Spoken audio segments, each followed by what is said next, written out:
Inscreva-se no canal Linha de Divisa, deixe seus comentários e acione as notificações. Oi, Funari, como vai? Tudo bem?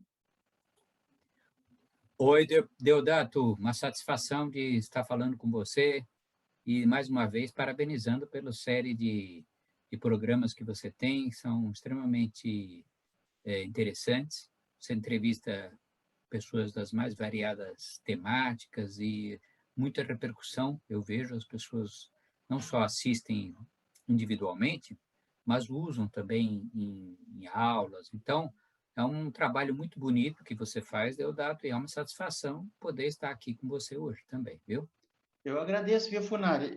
Desde que eu fiz contato com você pela primeira vez, você tem sido um parceiro do canal, tem me indicado mestres, doutores, mestrandos, doutorandos aí, numa área que eu pretendo expandir mais as entrevistas, que é a história e a arqueologia, e eu fico muito grato. Muito obrigado pela Ah, amizade, tá bom? a satisfação é minha, viu, Deodato? Somos parceiros aí. Legal. Ó, eu falei para você em off, quando eu fiz o contato, acho que foi semana passada, de uma área de interesse que eu tenho, desde que eu era adolescente, quando eu li um livro chamado Vida, Morte e Ressurreição de Herculano e Pompeia, e isso me fez atravessar minha vida desde os 15 anos até os 63 que eu tenho, sempre muito curioso com as escavações em Pompeia. Vida, morte e ressurreição, porque vida foi a reconstituição da vida naquela cidade, naquela região, né, Herculano e Pompeia, a morte, o soterramento, e a ressurreição, as escavações. Quando, não sei quem, viu, Funari, comentou que você gostava muito, você já tinha feito alguns artigos, eu fiquei pensando, pô, eu preciso ir conversar com o Funari. Mas aí, eu estou com a agenda praticamente fechada até o final de novembro, muitas entrevistas já previamente agendadas, e eu fiquei postergando. Mas chegou a hora da gente conversar. Eu queria te perguntar, Funari, quando é que surgiu o teu interesse, o teu particular interesse por Pompeia? Quando é que se deu isso? Olha, Pompeia, como você citou aí no seu caso, Deodato, é uma coisa que fascina logo que a gente tem contato com alguma coisa a esse respeito. Filme, livro, como foi no seu caso. Então, eu, assim como você, quando ainda bem adolescente, eu já tinha contato e interesse com Pompeia. Depois eu fiz a faculdade, né, de História, e fui seguindo também na arqueologia. Então, quer dizer, eu já lia bastante coisa sobre Pompeia, pelo fato de que, justamente, por meio de Pompeia, se tem um acesso à vida antiga como nenhum outro lugar. Bom, mas o momento, digamos assim, que eu comecei a eu próprio estudar esse tema foi quando eu fui convidado, em 1985, para fazer parte de um evento que estava ocorrendo na Unesp de Assis, e que era a Semana de História. Eu era um jovem doutorando, né? E eu tinha acabado de entrar num concurso para essa unidade da Unesp. Eu ainda não tinha doutorado, mas eu entrei lá. De qualquer maneira, eu ainda nem era professor lá, mas fui convidado para participar da semana. E o tema da semana era cultura alternativa. E eu fiquei encafifado, como eu, trabalhando com antiguidade, com ânforas, e então, quer dizer, eu pensei, bom, vista a questão, como tratar de cultura alternativa, que é um termo, cultura alternativa é usado para o século XX, né? Para hippies e movimentos desse estilo. Bom, então foi aí que eu, como eu te disse, eu já conhecia Pompeia, mas eu fui estudar as inscrições. Porque eu falei, bom, nas inscrições, que são os grafites, eu vou encontrar uma visão muito diferente. E foi exatamente o que me levou depois de alguns anos, a partir desse momento, foi em 85, e poucos anos depois, 89, eu lancei o primeiro livro, em que eu falava sobre a cultura popular na antiguidade, basicamente em cima da cidade de Pompeia, desses grafites. Então, foi dessa maneira que eu travei esse contato mais profissional com mais estudado, né? Indo atrás da documentação e tudo. Quer dizer, veja que faz um tempinho já, Deodato.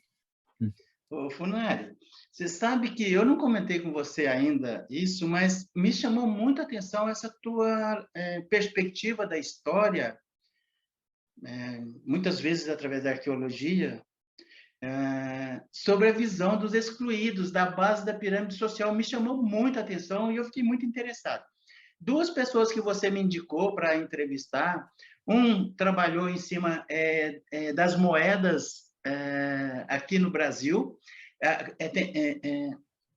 fazendo uma revisão sobre a perspectiva das moedas, não só no Brasil, e um outro que recontou parte da história a partir das inscrições em cemitérios, em outros lugares. Eu achei interessantíssimo. Um rapaz de Mojimirim, gente finíssima. Aliás, mais uma É o vez, Felipe Silva. Felipe, Silva. mais uma vez, muito obrigado pelas suas indicações, mais uma vez. Então, essa perspectiva de contar história sob a perspectiva dos excluídos ou dos vencidos me agrada demais. Eu acho que tem uma aproximação maior com os fatos exatamente como eles aconteceram.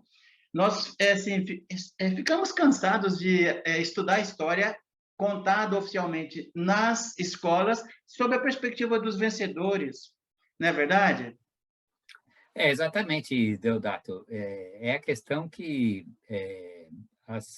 no cotidiano, nós, hoje, vivemos uma vida diária que não é a vida dos palácios, nem só dos palácios do poder, mas eu quero dizer também das mansões, né?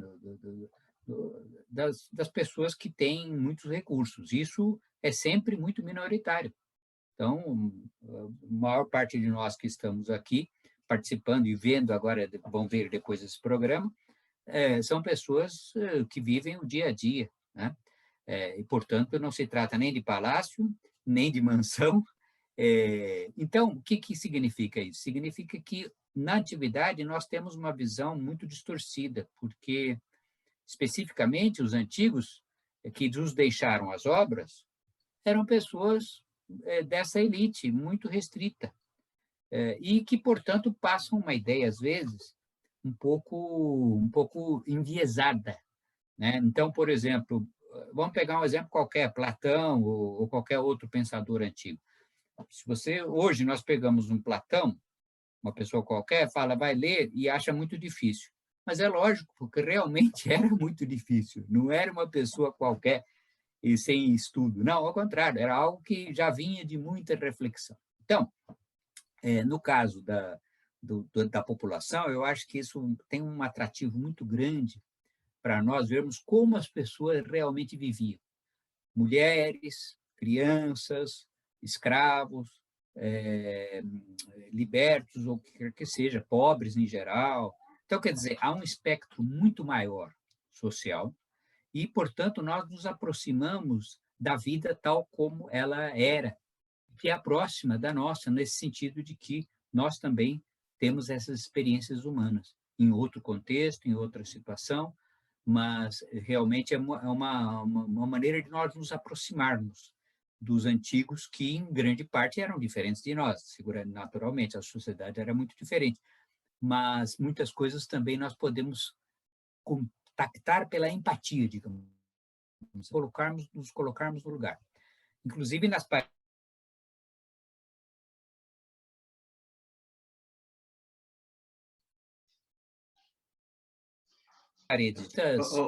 Funari, registro, televisão, telenovela. Desculpa, travou, deu uma oscilada, não sei se na sua internet ou na minha, não importa.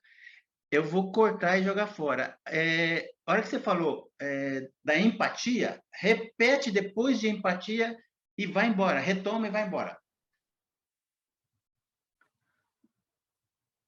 Então, o que acontece, Deodato, é que justamente nós podemos ver quando relacionamos as coisas da antiguidade com as nossas, nós verificamos que há muitas coisas em comum em ambientes, em contextos diferentes. E na vida cotidiana das pessoas. Então, a arqueologia, e Pompeia em particular, é um terreno fortíssimo para que nós possamos fazer isso, Deodato. Legal, muito bom. Sem sair aqui do eixo, eu sou mineiro, gosto de prosear. Então, assim, às vezes eu faço um pequeno comentário, coloco entre parênteses e peço para não deixar seccionar a linha de raciocínio do que a gente está conversando. Mas eu, por exemplo, eu tenho entrevistado pesquisadores da filosofia. Aliás, depois eu gostaria que você tentasse uma aproximação aí dos kantianos da Unicamp comigo, porque eu quero ouvi-los. Eu quero ouvi-los. Se não me engano, foi o Kant que era durante uma fase da vida dele, foi um jogador de sinuca. Olha que fantástico, ninguém fala disso. Jogava sinuca para poder pagar os estudos dele. Ele seria o Rui Chapéu da época. E eu gosto muito dessa perspectiva. Mas me fala uma coisa, não dá para a gente depositar esse olhar crítico sobre Pompeia, sobre a população, sem conceituar o que é cultura. Você pode falar um pouquinho sobre isso, para depois a gente avançar?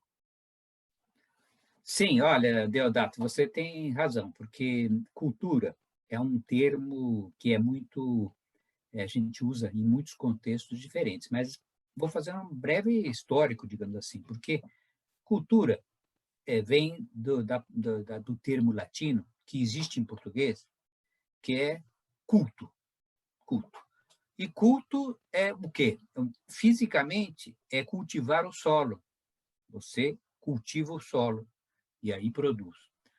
Disto aparece o culto aos deuses, o culto religioso. É o mesmo conceito. Você está cultivando a terra, cultivando os espíritos. Bom, e aí cultura significa a cultura do café, a cultura da cana-de-açúcar, a agricultura, e significa também essa abstração que é a produção intelectual em todos os seus aspectos, quer dizer, música, dança, escrita, literatura, e aí vai. Então, veja, Deodato, nós temos aí um amplo espectro, né? Desde o mais concreto, que é lá o solo, ao mais abstrato, que são os deuses, e tudo que está no meio. Então, assim, cultura, em termos antropológicos, pode abranger tudo que o homem produz e transforma, né? Tem muitas coisas que nós fazemos, mas outras simplesmente nós usamos, né?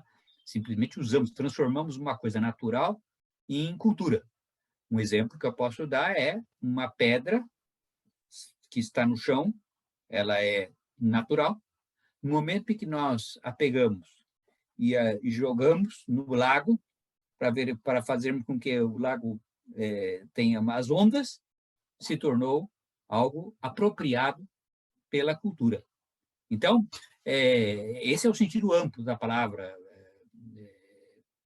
Deodato, e que eu acho que é muito importante, porque, no fundo, nós temos uma visão, muitas vezes, de que cultura é aquilo que está dentro de certas regras, né? Regras de música, regras de cozinha, regras disso, regras daquilo. Isso é um certo tipo de cultura que segue certas normas. Mas existe a cultura que está fora disso tudo. Por exemplo, a pessoa que faz uma escola tem um certo tipo de formação. A que não faz, não. No entanto, as duas fazem cultura. Bom, você sabe disso, Deodato, muitos dos nossos antepassados, compositores e tal, compositores que eu quero dizer, cantaram, inventaram, por exemplo, inventaram gêneros como samba ou outros, eram pessoas que não tinham nenhuma instrução formal, né? Ou mesmo dança, como a capoeira, isso é um exemplo, né? Mas se formos pensar, mas isso é no Brasil, não no mundo, porque se formos lá na Europa, aquelas danças folclóricas portuguesas que a gente vê aqui, os grupos fazendo, olha, as pessoas que inventaram e que fizeram isso eram todas analfabetas, né? Então, apenas recentemente que Portugal passou a ser um país com alto índice de alfabetização. Então, veja, a cultura ela vem de baixo para cima, não só de cima para baixo. Então, Deodato, eu acho que esse que é o ponto principal. Ok. E, Funari, como é diferenciada a cultura erudita da cultura popular? Então, é justamente esse aspecto que eu estava começando a tratar, Deodato, porque a cultura chamada erudita é aquela que envolve estudo, seguir regras, mesmo quando as regras são quebradas, elas estão seguindo, digamos assim, outras regras. Por exemplo, quando você tem estilo musical que muda, o estilo musical bossa nova está rompendo com a música anterior, você fala, bom, mas esse rompimento foi feito sem regras? Não. Quer dizer, uma série de mudanças, por exemplo, então você tinha rima, você tinha certos ritmos, você não, agora nós vamos fazer de maneira diferente, mas regrada, tanto assim que se forma um gênero, que é a bossa nova. Então, a questão é que a cultura erudita é aquela que justamente envolve um certo estudo, segue certas regras e, portanto, em geral, no passado da história foi sempre limitado a um número pequeno de pessoas. Hoje em dia, no século XX, XXI, nós tivemos uma ampliação muito grande do número de pessoas, digamos, que têm acesso à cultura, acesso ao escrito, etc. Então, isso aumentou muito, mas historicamente era muito limitado. E a cultura popular é o contrário. Cultura popular significa que é aquilo que os analfabetos, as pessoas sem nenhum tipo de instrução formal, e elas, então, produzem cultura, produzem música, produzem comida, ou produzem literatura, inclusive, oral, literatura oral, né? Você não precisa escrever para ter literatura. Inclusive, alguns desses nós podemos citar alguns que nós hoje consideramos eruditos e que, na origem, eram pessoas analfabetas e que surgiam de baixo para cima. Exemplo, os poemas de Homero, né? Atribuídos a Homero, a Ilíada, a Odisseia. São poemas cantados por poetas, bardos, que eram analfabetos. Isso foi gravado, né? Foi escrito, melhor dizendo, séculos depois. A mesma coisa nós podemos dizer de outros povos e culturas. Então, essa cultura popular, ela vem de baixo para cima, ela é muitas vezes anônima, não tem nome, não tem autoria de quem fez, quem criou. Bom, aí você pergunta assim, mas ela não segue normas? A outra segue, essa não segue? Também não é bem assim. Ela segue normas, mas não são normas codificadas por escrito. São normas, assim, da sociedade, o que a gente gosta de comer, gosta de ouvir. Ah, bom, então isso vai refletir-se na música, na capoeira, etc. É uma maneira coletiva, mas é coletivo, né? É coletivo e vem de baixo para cima, enquanto que a cultura erudita ela é menos coletiva, embora ela também tenha um aspecto coletivo, porque você tem, como eu disse, compartilhar as normas do estilo e tal, e ela muitas vezes já de autoria, né? Historicamente, as pessoas já são autoras daquele trabalho, nós sabemos quem escreveu aquilo, quem falou, quem compôs aquela obra. Então, uma coisa que eu queria dizer também, Deodato, acho importante, é que essas duas culturas elas não estão separadas, elas estão unidas. Alguns estudiosos falam em circularidade, de cima para baixo, de baixo para cima. Por quê? Porque não existe essa separação, ela é artificial, ela é como um recurso para a gente entender o que acontecia. Mas no mundo real, a mesma pessoa que, vamos pegar um exemplo de hoje, a mesma pessoa que vai ao concerto no Teatro Municipal ou onde quer que seja, escutar uma música erudita, clássica, Beethoven, Mozart, é a mesma que na rua está ouvindo uma música do cotidiano, né? E muitas vezes canta músicas tradicionais para seu netinho, para sua netinha, que são músicas feitas por pessoas que não sabiam nem ler nem escrever e que se tornaram músicas tradicionais. São um exemplo, né, de como essa divisão é artificial. E se você pegar uma pessoa também, mesmo hoje, que não passou nem pela escola, ela poderá ter acesso, como tem, à música clássica, à música erudita, porque ela vai a um lugar que está passando, está ouvindo isso. Na novela aparece como em cenas. Agora, essa novela, uma novela histórica, essas novelas históricas, que tratam, por exemplo, do século XIX, é um exemplo disso. Como a novela é de época, eles apresentam músicas mais eruditas e de época, tipo aqueles salões, aquelas bailes. Então, uma pessoa que não tem alfabetização nenhuma, ela também tem contato. Então, o que significa? Significa que as duas estão interligadas.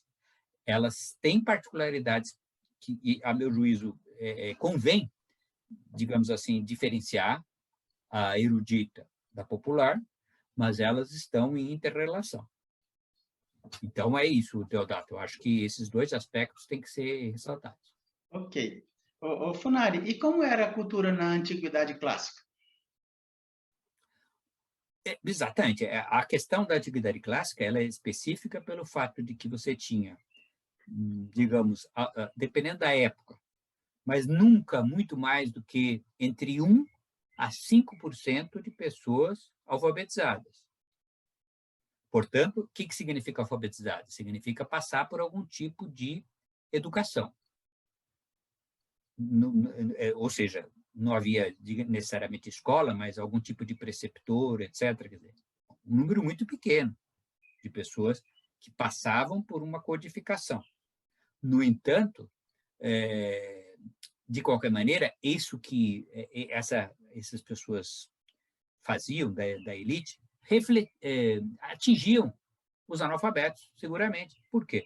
Porque você tinha obras em praça pública, que o camponês frequentava. No fórum, você tinha lá estátuas.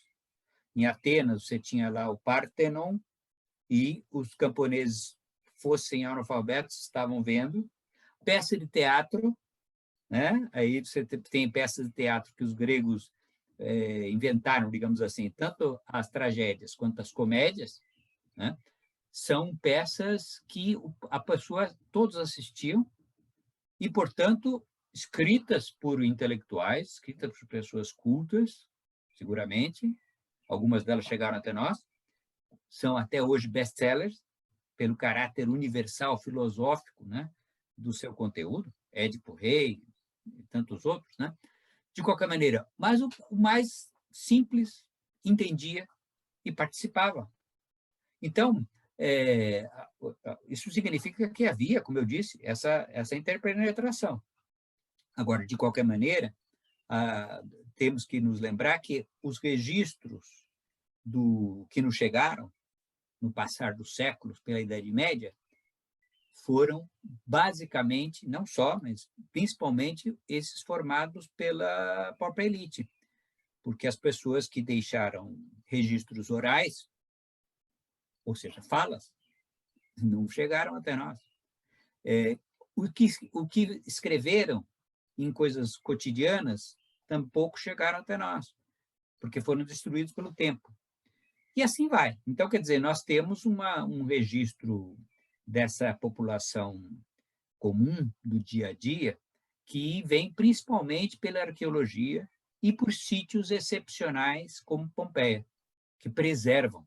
São coisas muito excepcionais para você preservar, né? Mas o fato é que, quando nós temos acesso por esses lugares preservados, nós vemos que era um espectro muito amplo de culturas e de ideias. E no caso da antiguidade, uma coisa que eu acho que é bom lembrar é que eram sociedades muito variadas e que estavam em contato entre elas e com sociedades externas.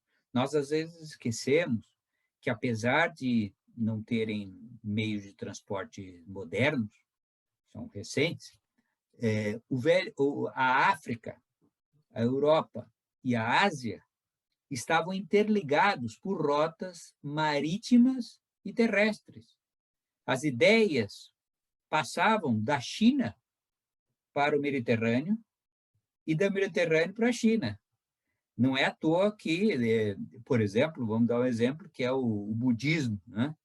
O budismo, que é uma religião que está no meio aí, né? Está no meio desse espaço geográfico que eu falei.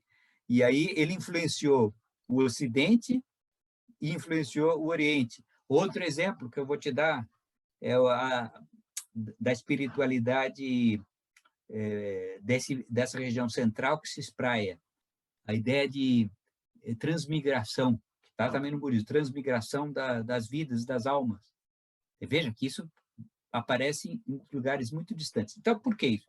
Em parte, pela conexão, que parece, às vezes, era muito longe, e era mesmo, mas a conexão está lá, dada. E isso eu estou citando o Velho Mundo, porque o Velho Mundo ele estava conectado à África, à Europa e à Ásia. Conectado e não estava conectado com o continente americano. Porém, então, quer dizer, realmente isso não estava até a chegada aqui dos europeus. Mas o continente americano também.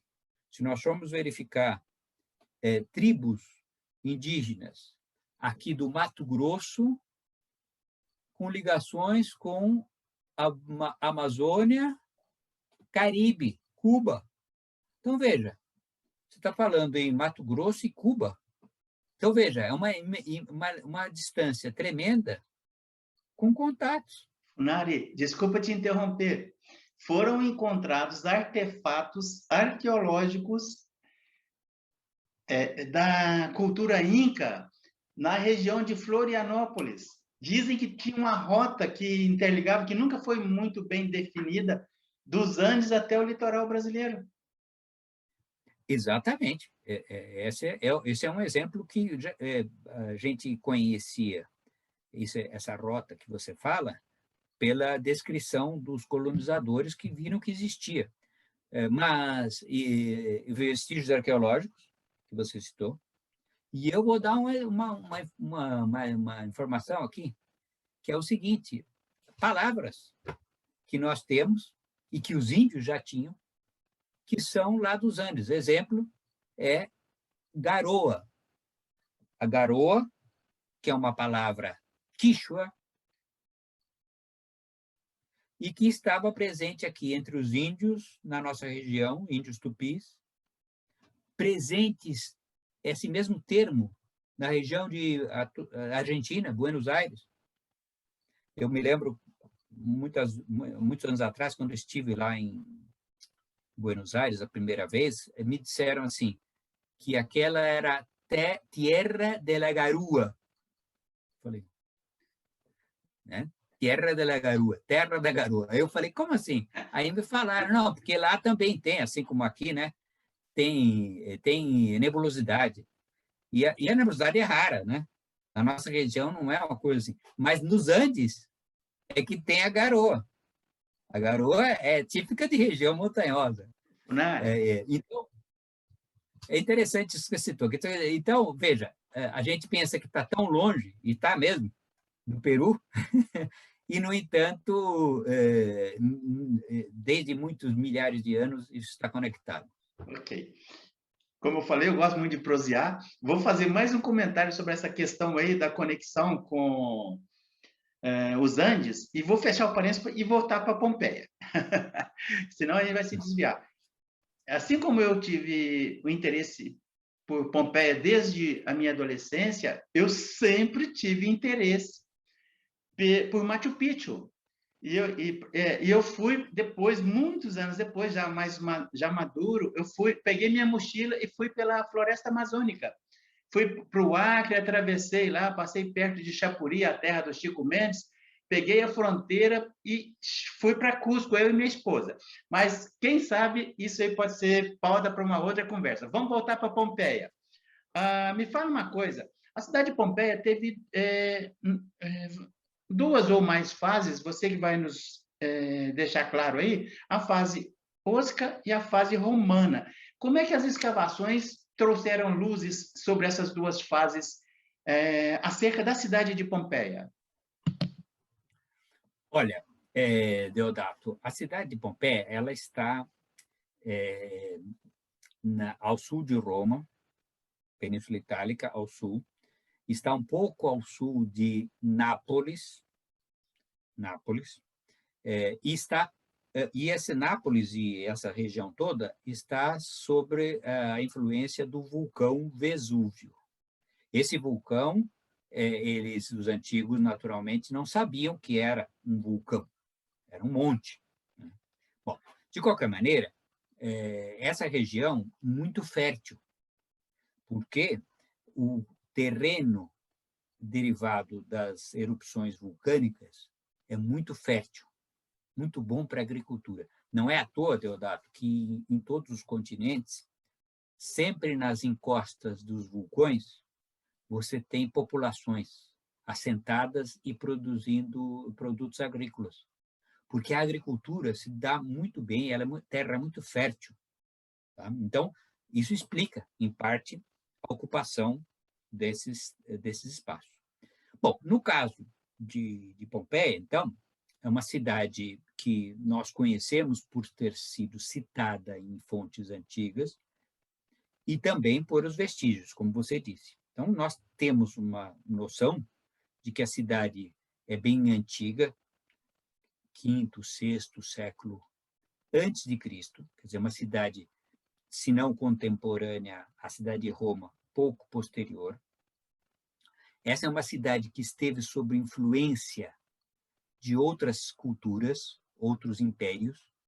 Dois, eu vou mencionar aqui, importantíssimos: os etruscos, que estão ao norte da Península Itálica e que dominaram Roma e que deixaram muitos costumes aos romanos, como, por exemplo, a luta de gladiadores, a análise do futuro pelas vísceras dos animais, o papel da mulher, que é muito destacado na cultura etrusca e passou isso para outras culturas da Itália. Bom, então, Pompeia foi influenciado pelos etruscos, esteve sob a influência etrusca. Depois, importantíssimo, os gregos. Nápoles é uma cidade grega. A cidade chama-se Neápolis, cidade nova, Neápolis. Em português agora, Nápoles, né?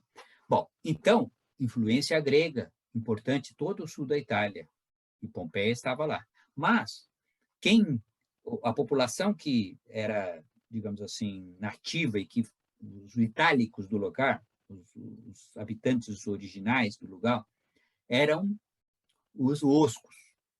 Estes oscos são um povo do centro ali da Península Itálica, falavam um idioma parecido com o latim, mas diferente. Então, é um idioma parecido, itálico e tal, mas não é o latim. E essa cidade, ela teve influência de outros povos ainda, os samnitas, que estão no centro da Península Itálica, e dos romanos, porque os romanos foram se expandindo nos séculos V, IV, III, II, foram indo para o sul, ocuparam praticamente toda a Itália. Mas os romanos tinham uma política que era de alianças. Eles ofereciam aliança para as cidades. E ofereciam uma série de vantagens e, ao mesmo tempo, recebiam tributos em retorno. Foi o caso de Pompeia. Então, a cidade, até o ano de 80 a.C., ela era uma cidade aliada a Roma, mas mantinha características muito próprias, a língua e tal. O que aconteceu ali, que aí você falou em etapas, né, da história da cidade, há uma nova etapa em 80. Por quê? Porque muitas cidades da Itália se revoltaram contra Roma pelo fato de que elas queriam ter direito de cidadania romana. Não que elas tivessem necessariamente, não era independência, é que essas elites locais, que os romanos sempre fizeram políticas de aliança com as elites locais. Essas elites locais, elas estavam insatisfeitas com o fato de que elas tinham que pagar tributo, mas não tinham cidadania total. Aí revoltaram-se. Roma, naturalmente, muito mais forte, derrotou essas cidades e manteve uma política assim, olha, nós não vamos destruir vocês, mas nós vamos estabelecer colônias de cidadãos romanos, soldados, veteranos. Sabe, o soldado veterano é aquele que depois do serviço militar, ele vai para algum lugar. Então, os romanos pegavam esse veterano, colocavam em colônias, dando terras, casas. Pompeia foi uma dessas cidades que os romanos chegaram e falaram, olha, vocês perderam, então o que nós vamos fazer? Aí vai virar uma colônia romana. Vocês vão ter soldados romanos veteranos que vão morar aqui.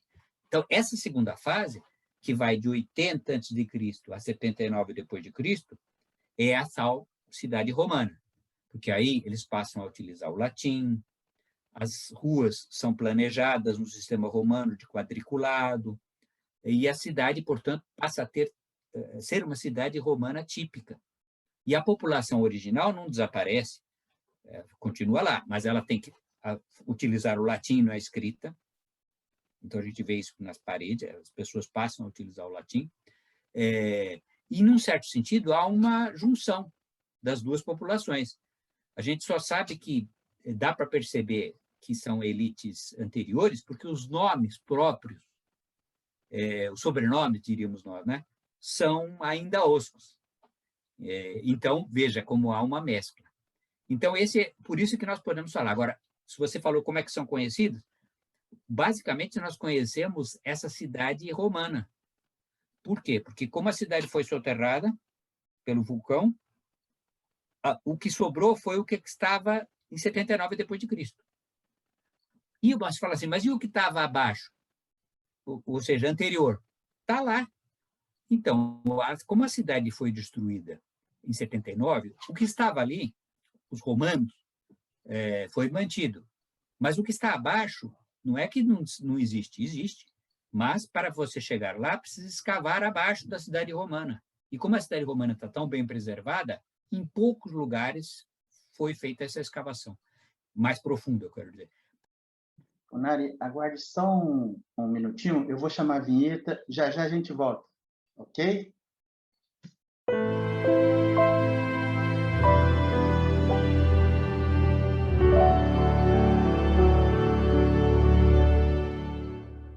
Inscreva-se no canal Linha de Divisa, deixe seus comentários e acione as notificações. Ok, antes da vinheta eu estava proseando, batendo um papo aqui com o arqueólogo, historiador, arqueólogo da Unicamp, Pedro Paulo Funari. Funari, vamos continuar aqui na nossa prosa sobre Pompeia.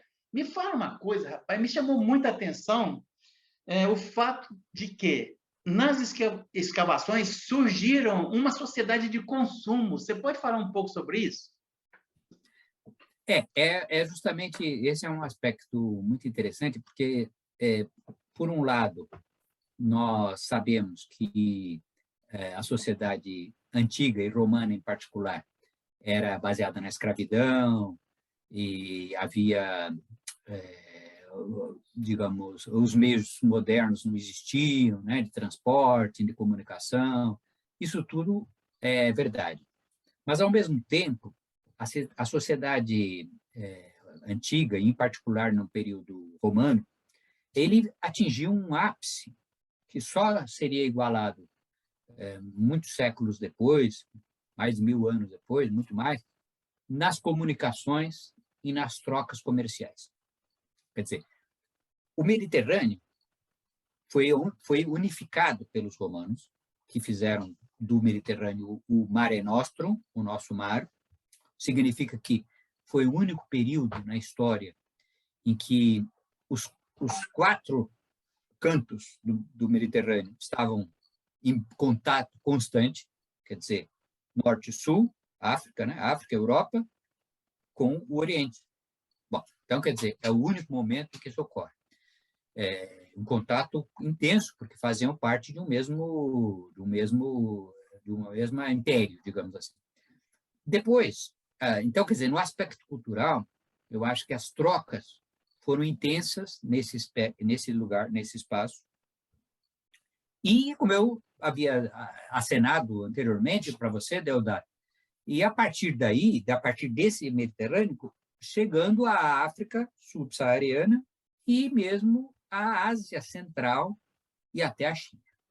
Bom, e por que eu digo falando China? Porque se nós formos olhar os registros antigos, nós veremos que as mulheres romanas, mediterrânicas, vamos dizer romanas, as mulheres do Mediterrâneo, consumiam produtos provenientes da China e da Índia, como, por exemplo, a seda. Então, quer dizer, a seda é um produto caro, sofisticado, seguramente era pouco que chegava, pouca quantidade, mas o fato é que vinha de muito longe. Produtos caros. Outros produtos caros, como as especiarias da Índia, vinham por mar e depois por terra. Bom, mas, afora isso, havia o consumo de massa.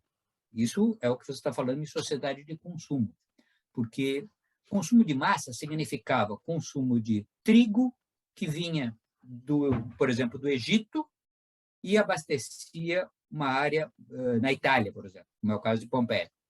Vinho.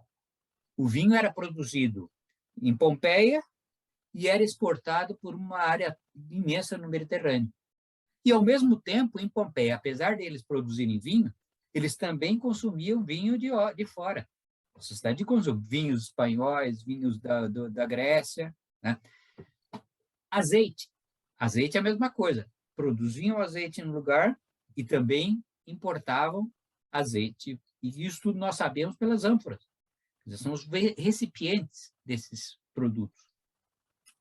Então, havia uma circulação de massa muito grande, produtos de uso cotidiano, como, por exemplo, vasinhos de cerâmica, que circulavam por uma área imensa, produzidos num lugar, no outro, atravessavam milhares de quilômetros por barcos, que era o meio de transporte mais barato e mais rápido que havia, e depois com um sistema de estradas, que o sistema de estradas ele servia principalmente para comunicação e para tropas passarem. Mas, mesmo assim, ele também servia para o transporte em terra em alguns trechos em que não havia rios navegáveis. No caso de Pompeia, como é uma cidade que está próxima do mar, nem isso tem essa questão. Ela tinha estradas com relação ao interior da Península Itálica. Então, quer dizer, o consumo de produtos de massa vem pelo mar e o contato com o interior é pelas estradas, que foram as melhores estradas até o século XIX, na Europa, no Oriente Médio, no Norte da África. Foi só com a industrialização, século XX, que se criaram estradas de ferro, que concorrenciaram aquelas estradas antigas, romanas. E mais que isso, Deodato, essas estradas romanas, muitas delas estão debaixo das estradas pavimentadas atuais, porque são o melhor caminho. Os engenheiros romanos eram como você, pegavam sempre o melhor. Funari, quando eu estava fazendo a Universidade de Engenharia Civil, houve uma apresentação lá, não me lembro exatamente, onde fizeram, quando você vai fazer uma estrada, tem os cálculos com o melhor custo-benefício em termos de movimentação de terra. O pessoal estava contando lá que foram fazer uma estrada em Portugal, periferia do Império Romano, né, lá no extremo, né? E quando os engenheiros fizeram os cálculos de movimentação de terra e saíram das pranchetas e foram fazer as escavações, encontraram uma estrada do Império Romano. Quer dizer, eles já tinham conhecimento que a gente nem imagina que tivessem. Né? Exatamente. Esse exemplo aí que você falou é no ponto. Eles colocavam os escravos para fazer as estradas, né? Mas havia também, veja, além dos escravos, havia os próprios soldados não nos esqueçamos que, bom, até o século XIX, boa parte era, você falou em engenharia civil, mas a engenharia foi na origem militar. A engenharia civil, ela era militar, porque você tinha que fazer estradas para as tropas, e ponte, tudo isso, né? Mas, então, os romanos punham também muito soldado, o soldado fazia muito as estradas e outras infraestruturas.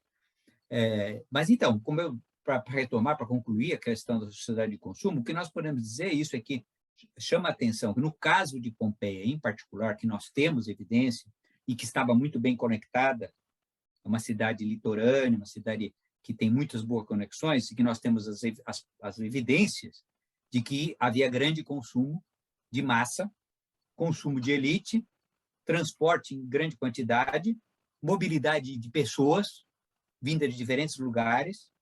Então, é nesse ponto que nós podemos dizer que, bom, primeiro, que todo esse período do século I a.C., principalmente primeiro depois de Cristo, segundo, nós temos um ápice desse mundo conectado, consumindo. Cidades grandes para a época, né? Mas com população mais ou menos grande, produção vem de diversos lugares, manufatura. Então, isso realmente chama atenção. E depois, Pompeia não testemunhou porque ela foi destruída. Mas depois, séculos depois, as cidades vão diminuir, etc. O consumo vai diminuir, o transporte a longa distância, o transporte principalmente de produtos baratos, mas aí já será outro período. O que nos interessa aqui é que você fez a sua pergunta, é que Pompeia mostra bem um momento de alta troca cultural e econômica. E isso nos aproxima muito dessa sociedade. Ok. Funari, foi em 79 que ela foi soterrada? Exatamente. Nós temos informação porque um autor, que é o Plínio, Plínio o Jovem, ele estava acompanhando o tio, que era o Plínio o Velho. O tio era um cientista, ele, então, queria verificar a erupção do vulcão. O tio acabou morrendo na erupção. E o sobrinho se salvou, mas teve sorte, né? E ele narrou os fatos, né? Narrou os fatos, numa carta que ele escreveu para o historiador Tácito, que era amigo dele. Então, ele descreveu como é que foi. Então, bom, nós sabemos que foi em 79. A única questão que está em dúvida, ou que é realmente controversa, é a data exata. Porque uma data tradicional do manuscrito de alguns manuscritos do Plínio dão 24 de agosto de 79. Mas algumas coisas não batem, principalmente duas coisas. Verifica-se que já parecia que estávamos no outono, quando a cidade foi soterrada, e recentemente se encontrou uma inscrição com data posterior ao mês de agosto. Então, uma hipótese atualmente bem considerada é que seria 24 de novembro. Não sabemos se 24 de agosto ou 24 de novembro. De qualquer maneira, seguramente em 79 foi essa erupção. E a erupção foi imprevista, ninguém sabia, mas a cidade ela tinha tremores de terra, coisa que nós, modernamente, sabemos que tem a ver com erupção vulcânica, né? A cidade sofria terremotos e, portanto, a erupção, digamos assim, não era visível, mas, aliás, até hoje, muito difícil prever a erupção, né?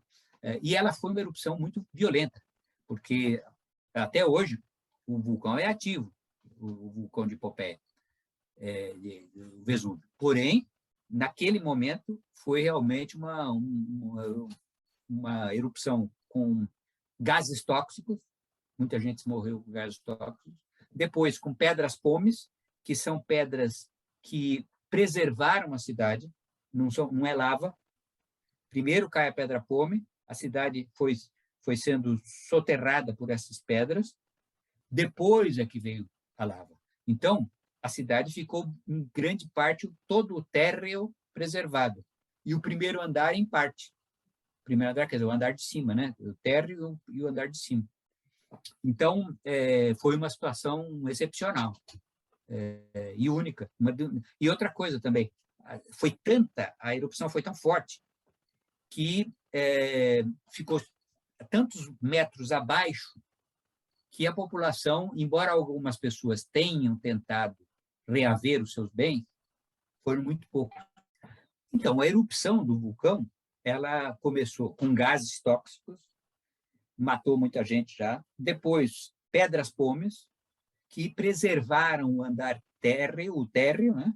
E mais um pouquinho do primeiro andar. Só depois é que veio a lava.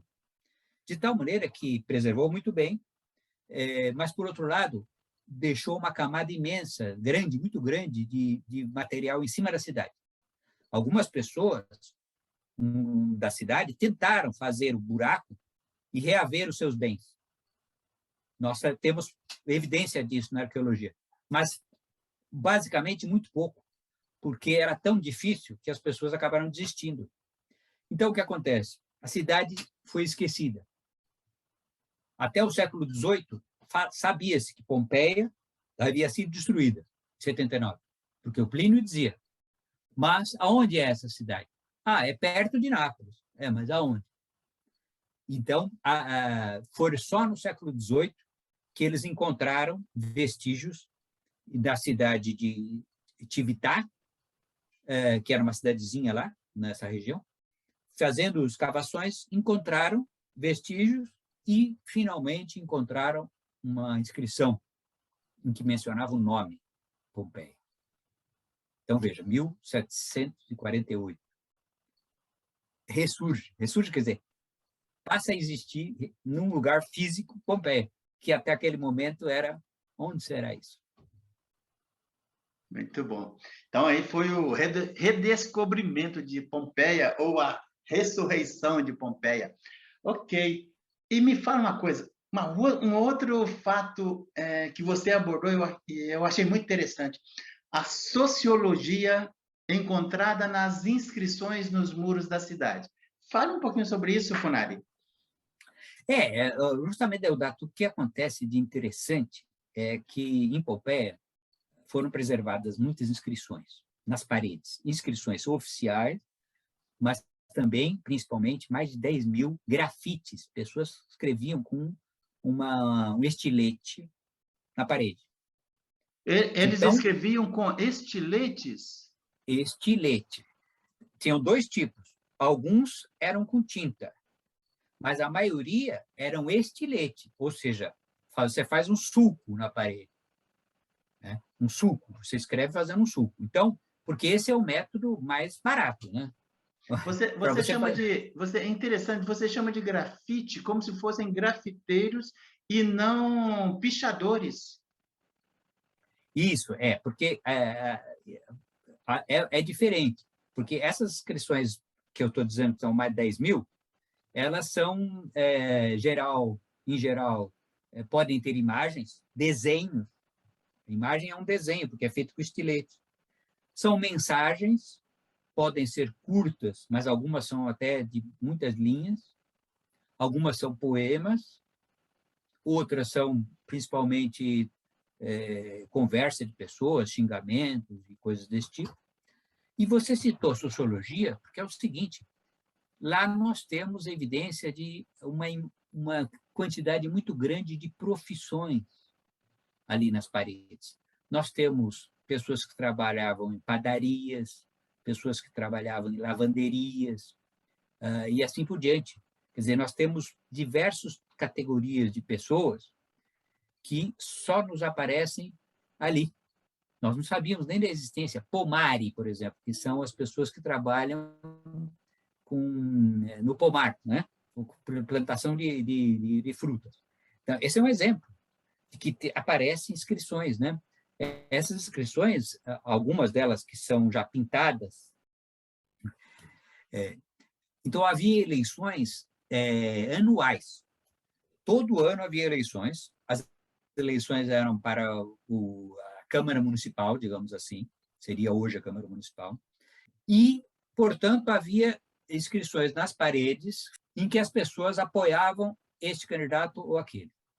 E aí nós temos tintureiros, agricultores, garrafeiros, mas temos também, inclusive, uma coisa interessante: as mulheres não votavam, porque no mundo antigo as mulheres não tinham, tecnicamente, elas tinham propriedade até, mas tecnicamente não podiam nem votar nem ser votadas. Mas, no entanto, nas paredes de Pompeia, nós vemos senhoras apoiando o candidato. As mulheres têm muito prestígio social. Então, as paredes de Pompeia, elas nos fornecem um catálogo de profissões, de atividades, de desempenho social que era insuspeitado até essas inscrições. Nós tínhamos informações muito mais vagas da literatura. Isso é normal, Deodato. Não é normal pelo seguinte: porque a partir do Machado de Assis fazer um catálogo das profissões, das atividades no Brasil, só vai depender do que ele dedo, né? Não do que estava acontecendo no cotidiano. Ali é a mesma coisa. Os antigos, não é que eles não falassem de profissões, mas se não estivesse no enredo, isso não entrava. Okay. Então, por exemplo, o fato de que eles apoiassem candidatos, nada disso necessariamente iria aparecer na literatura, como não aparece. Ô, Funari, e eu li em algum lugar aí que nos banheiros públicos foram encontradas inscrições, muitas delas chulas, e como acontecem nos banheiros públicos das rodoviárias hoje, aqui no Brasil e em outros lugares. É um fato isso?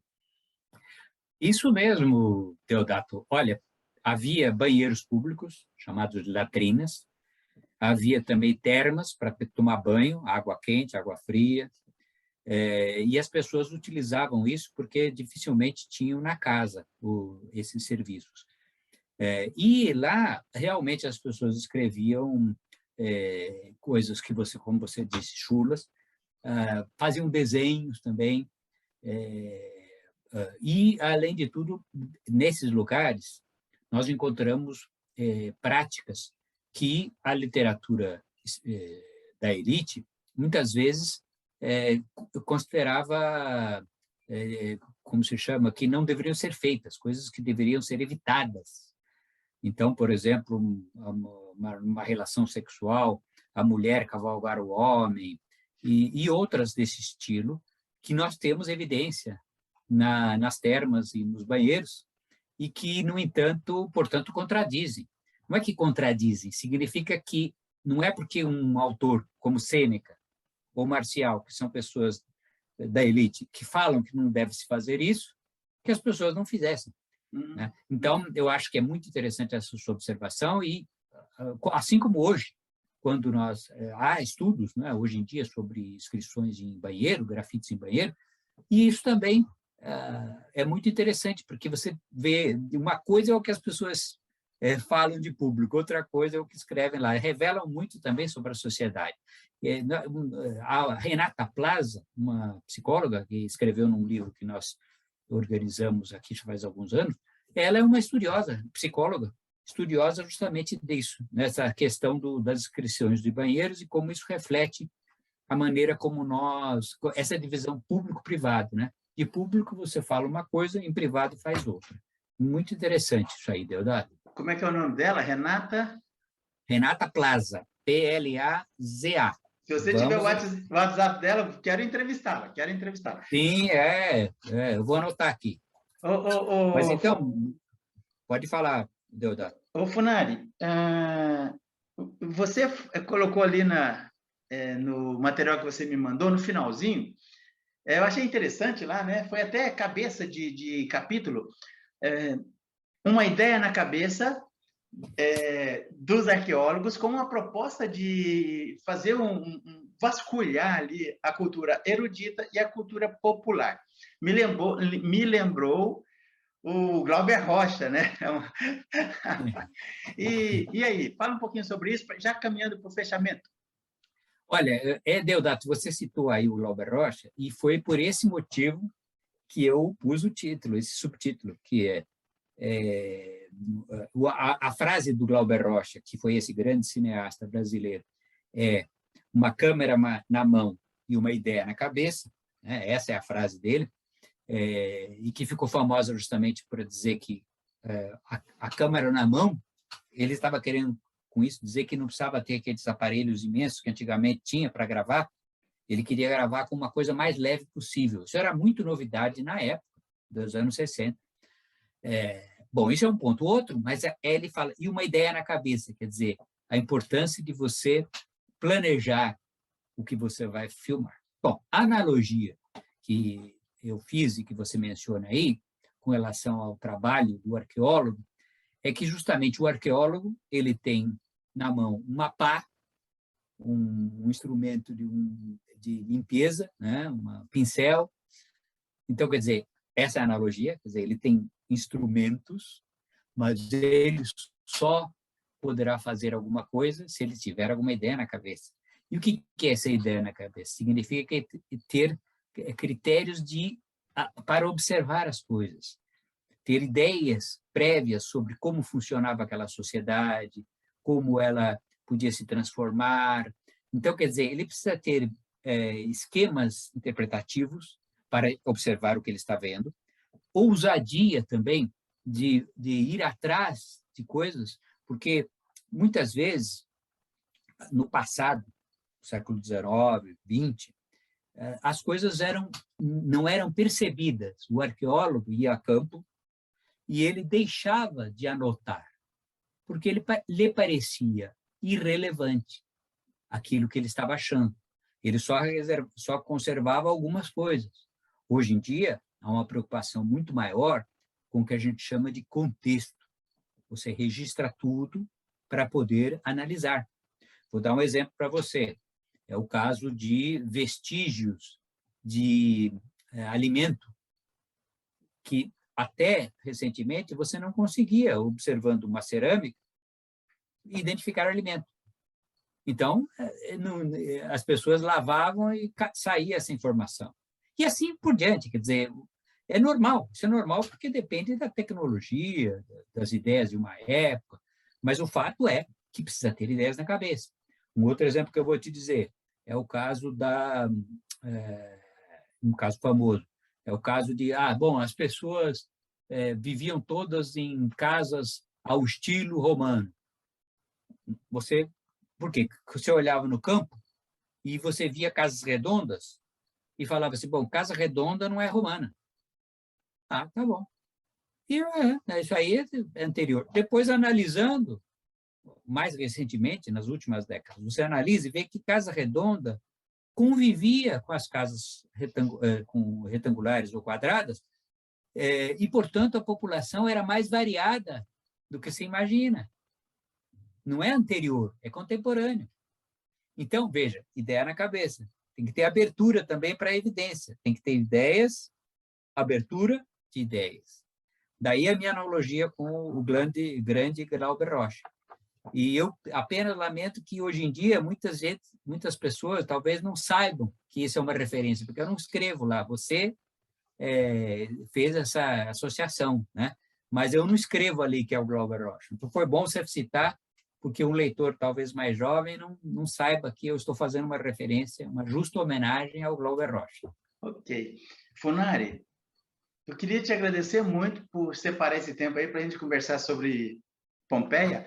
Eu queria encerrar te perguntando, você escreveu um livro a partir das suas pesquisas sobre Pompeia? Virou um livro? Em que ano foi publicado esse livro? Olha, o primeiro livro foi de 1989, chama-se Cultura Popular na Antiguidade.